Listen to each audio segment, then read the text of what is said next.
Саламатсыздар ма оқушылар?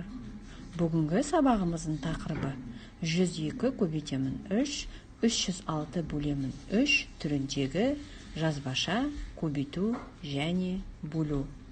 Бүгінгі сабағымызда сен 3 таңбалы санды 1 таңбалы санға көбейту және бөлу алгоритмін үйренесің. Балалар, 3 таңбалы сандардың оқылуы мен жазылуын есімізге түсірейік. Оқулықта берілген бірінші тапсырма. Гүлдерді топтап жина. Бірінші гүлшоққа 700-дігі бар сан жазылған гүлдерді топтастыр. Екіншісіне 43 ондығы бар сан жазылған гүлдерді жина. Балалар, көбейтудің баған түрінде орындалуына қара. Жазамын. Бірінші көбейткіш 102. Бірліктердің астында екінші көбейткіш 3. Бірліктерді көбейтемін. 2 көбейтемін 3 тең болады 6. 6-ны бірліктердің астына жазамын. Ондықтарды көбейтемін. 0 көбейтемін 3 тең болады 0. 0-ды ондықтардың астына жазамын. Жүздіктерін көбейтемін. 1 көбейту 3 тең болады 3. 3-ті жүздіктердің астына жазамын. Жауабын оқимын. 306. Бөлудің баған түрінде орындалуын қара. Жазамын.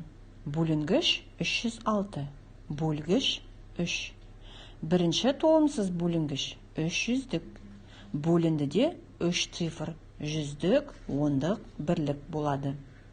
Жүздіктерді бөлемін. 3 бөлемін 3 тең болады 1. 1-ді бөліндіге жазамын. Ондықтарды бөлемін. 0 бөлемін 3 тең болады 0.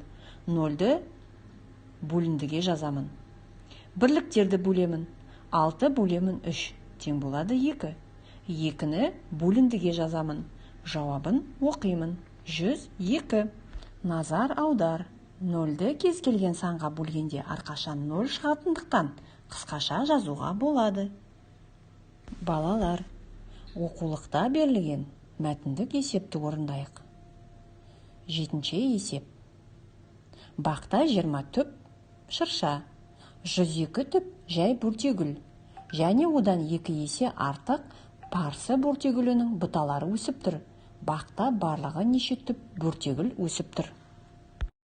Оқушылар, есеп не туралы? Есепте не белгілі? Есептің сұрағы қандай? Есеп қандай амалға берілген? Үйге тапсырма балалар 11-ші беттегі 9-ші есеп. Сабағымыз аяқталды. Сау болыңыздар.